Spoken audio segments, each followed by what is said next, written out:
محترم ناظرین، السلام علیکم ورحمۃ اللہ وبرکاتہ۔ امید کرتا ہوں کہ آپ سب خیریت سے ہوں گے۔ انشاءاللہ امید ہے کہ آپ نے تجوید کے جو پچھلے ہم نے سبق پڑھے ہیں 14 سبق وہ یاد کر لیے ہوں گے۔ ہم نے پہلے 24 حروف پڑھ لیے ہیں، آج الحمدللہ ہمارے 26 حروف ہو جائیں گے۔ آج 2 حروف اور پڑھیں گے۔ مجھے امید ہے کہ میری ویڈیو آپ کو اچھی لگ رہی ہوگی اور جو سبق میں آپ کو پڑھا رہا ہوں آپ آسانی سے یاد کر رہے ہوں گے۔ کوئی مشکل پیش آ رہی ہو تو مجھے آپ کومنٹس میں بتا سکتے ہیں یا کوئی مسئلہ پوچھ سکتے ہیں تجوید کے بارے میں، تو انشاءاللہ میں اس کی ضرور آپ کو رہنمائی کروں گا۔ آپ میری ویڈیو کو ضرور شیئر کیا کریں، اور جو ہے جن لوگوں نے میرے چینل کو سبسکرائب نہیں کیا ہوا ان سے بھی گزارش ہے کہ میرے چینل کو ضرور سبسکرائب کر دیں۔ تو انشاءاللہ ہم اپنے سبق کو شروع کرتے ہیں۔ آج ہم اپنے سبق میں 2 حروف پڑھیں گے، عین حا۔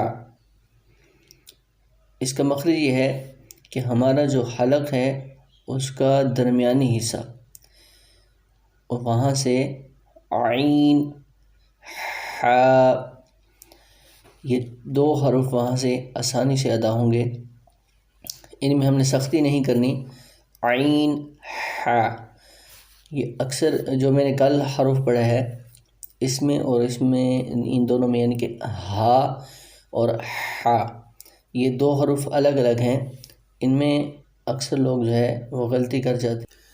اس میں ہوتا یہ ہے کہ بھئی ہم جو ہے بچپن سے جس طرح قرآن پڑھا ہوا ہے اسی طرح سے قرآن پاک پڑھ رہے ہیں، اور سیکھنے کی یعنی کہ ہم کوشش نہیں کرتے، یا پھر اکثر لوگ یا شرم کی وجہ سے قرآن پاک کو اسی طرح پڑھ رہے ہوتے ہیں۔